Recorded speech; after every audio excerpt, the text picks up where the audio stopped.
میں اصغر علی مرکز جمعیت اہل حدیث ہند کا ایک خادم.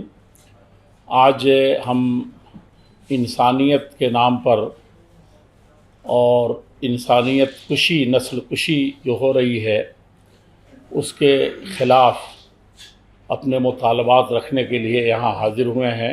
تقریر نہیں ہے لیکن لوگ اس کو تقریر کہتے ہیں. بنیادوں کو جب چھوڑ دیتے ہیں تو باتیں ڈھیر ہو جاتی ہیں اور اسی میں الجھ کر کے رہ جاتے ہیں. تو لوگ آج کل بنیادی باتوں کو پسند نہیں کرتے، اس کو کسی نہ کسی اینگل سے، کسی نہ کسی پہلو سے جوڑ دیتے ہیں. لیکن ہمارا کام ہے کہ ہم ان بنیادوں کی طرف توجہ دلائیں.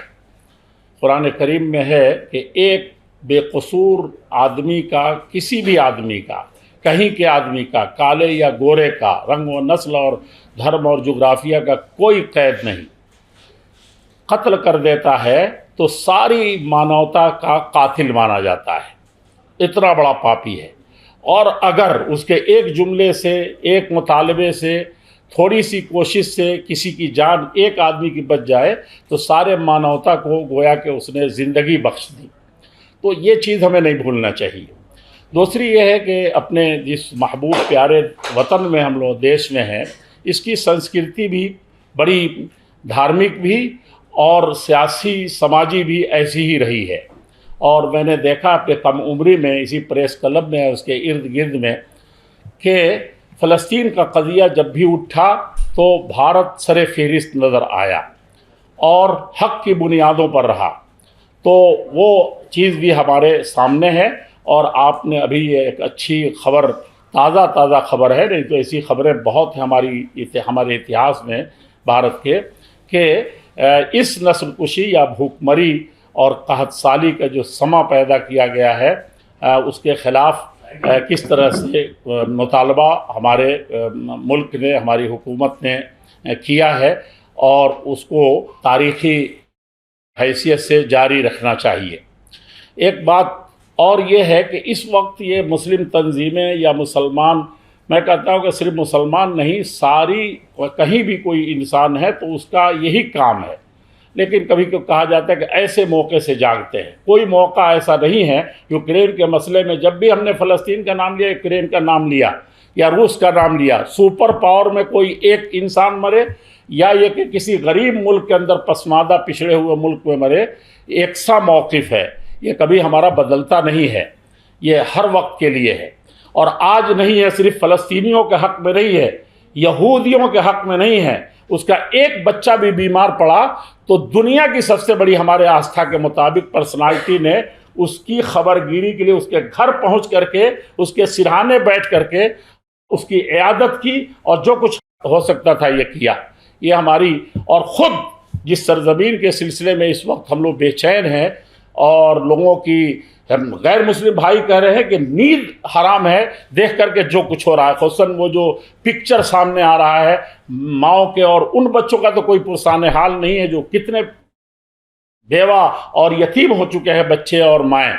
میں بات یہ عرض کر رہا ہوں کہ اسی سرزمین پر ہولوکاسٹ کے بعد جس طریقے سے کوئی اس میں سے ایشیا کا انسان نہیں تھا، کوئی بھارتی نہیں تھا، کوئی مسلمان نہیں تھا، بلکہ اس کے خلاف احتجاج کر رہے تھے. جب یہودیوں کو چن چن کر کے اس دنیا سے مکمل طور پر ختم کر دینے کا انہی لوگوں نے اٹھایا جو اس وقت کسی نہ کسی حیثیت سے ایک ڈرامہ پیش کر رہے ہیں. تو یہ جنگ کے ڈرامے ہیں، نہیں کسی اور چیز کے ڈرامے ہیں. ہم اس کو ان کی نیتوں پر نہیں کرتے، لیکن کھیل ایسے ہی ہوا کہ یہودیوں کا صفایا ہوا. اور اس وقت بھی جو تھوڑے سے لوگوں کو، تاکہ اسی اتہاس کو یاد کرے کہ ہمارے ہولوکاسٹ کا واقعہ پیش آیا تھا، ہم ہی اس کے ظلم کے شکار تھے، اس کے لیے کوئی یورپ کا ملک، کوئی امریکہ کا ملک، کوئی ایشیا کا ملک، کسی میں اتنی انسانیت نہیں تھی کہ وہ ٹھوکر کھاتے ہوئے، در در سے ٹکراتے ہوئے اور سمندروں کے موجوں اور لہروں پر تھپیڑے کھاتے ہوئے لوگوں کو، انہی فلسطینیوں نے اسی غزہ اور اسی فلسطین کے ساحل پر ان کو پناہ دی تھی. آپ تصویریں دیکھیے، اس وقت بالکل دنیا کے سامنے ہے. اور یہ ہم اسی لیے یہ عرض کرتے ہیں کہ خون جہاں کہیں بھی بہے اور انسانیت کا جہاں بھی قتل ہو، اس کے لیے اگر انسان ہیں اور کسی دھرم کو مانتے ہیں، اور انسانیت سے بڑا دھرم کیا ہے، اس سے تو یہ آواز بلند ہونی چاہیے، بہت امن کے ساتھ، بہت پیار کے ساتھ، اور بہت قوت کے ساتھ، کہ یہ چیز جس طریقے سے ہو رہی ہے. اچھا، جنگ تو ایک میرے خیال سے کھلونا لگ رہا ہے. جنگ کہاں ہے بھائی؟ وہاں جنگ کوئی ہے ہی نہیں. ایسا کہیں جنگ ہوا ہے کہ ایک چڑیا پر نہیں مار سکتی، ایک غذا کے لیے، ایک دوا کے، ایک ٹکیا کے لیے ترس رہے ہیں اور میزائل پہنچ رہے ہیں. یہ ڈرامہ ہے، اس کو بند ہونا چاہیے. یہ بہت سارے کھیل ہیں جس کو سمجھنا چاہیے دنیا کو. اور جتنا ضمیر، جس طریقے سے ضمیر کو جھنجھوڑنے کا ہم کام کر رہے ہیں اسرائیل کا، اسرائیل میں جو خود اسرائیلی اور یہودی احتجاج کر رہے ہیں کہ اس طرح کی چیز نہیں ہونا چاہیے، میں ان کے درد کو بھی سمجھنا چاہیے کہ یہ کہاں سے سب کیا کچھ ہو رہا ہے.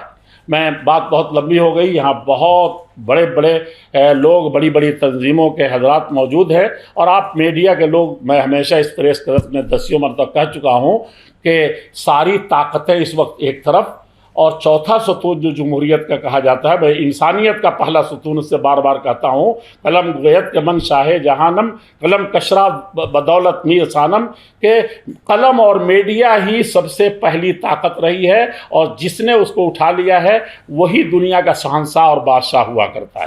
آپ اس میں سب، اور وہ آپ کے پالے میں اس وقت ہے. آپ انسانیت کے خلاف اٹھ کھڑے ہوں تو یقیناً یہ ہماری کمزور سی آواز بھارتیوں کی، یا انسانوں کی، یا ایک لفظ میں کہہ سکتے ہیں مسلمانوں کی، یہ یقیناً اپنا رنگ دکھائے گی. میں دعا بھی کرتا ہوں ساتھ ہی، اور وہ تو سب سے بڑا ہتھیار ہے کہ ہم دعا کریں، پرارتھنا کریں اور آشیرواد دیں کہ اللہ جل شانہ اس طرح کے کارثے، اس طرح کے کرائسس کو دنیا کے کسی بھی خطے میں ہونے سے اللہ تعالیٰ محفوظ رکھے. السلام علیکم.